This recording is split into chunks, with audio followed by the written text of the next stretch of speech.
अ, सच्ची घटना। केशव केशव की दवाइयों की दुकान थी। और वो केशव बड़ी ईमानदारी से काम करता था, अच्छी तरह से अपना काम करता था। वो लेकिन उसमें एक बुरी लत साथ में ये भी थी कि उसको ताश खेलने का बहुत शौक था। और वो भगवान में ज़रा भी मानता नहीं था, बिल्कुल नास्तिक था। उसके पिताजी उसको कई बार समझाते थे कि बेटा जो भी है सब ये ईश्वर ही है, ईश्वर की कृपा बनी रहे हम पर वो ईश्वर पे ज़रा भी विश्वास नहीं करता था। और एक दिन ऐसे हुआ कि बारिश के दिन थे और बहुत हवा तेज़ चल रही थी, आंधी तूफ़ान। और उसके दोस्त लोग उसके पास में आ गए मिलने के लिए। और उन्होंने बोला कि अरे चल इतना अच्छा मौसम है, अपन थोड़ी देर ताश ही खेल लेते हैं।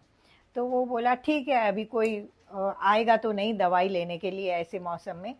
और वो उनके साथ में ताश खेलने में बिज़ी हो गया।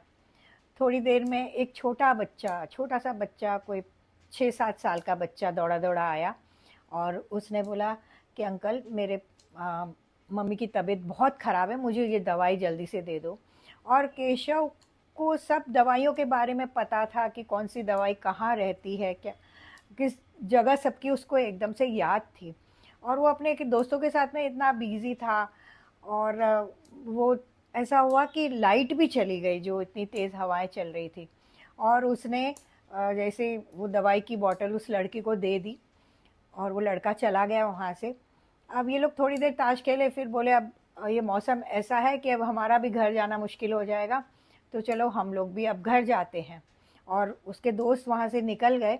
और इसने भी सोचा कि अब इस मौसम में कोई नहीं आएगा, तो दुकान बंद करके मैं भी घर चला जाता हूँ। वो ऐसे सोच ही रहा था, इतने में लाइट वापस आ गई। और जब जैसे ही लाइट वापस आई और उसने देखा, अरे वो जो बच्चा आया था उसको मैंने गलती से चूहे मारने की दवा दे दी। और अब उसको बहुत पश्चाताप होने लगा कि मैंने ये क्या किया।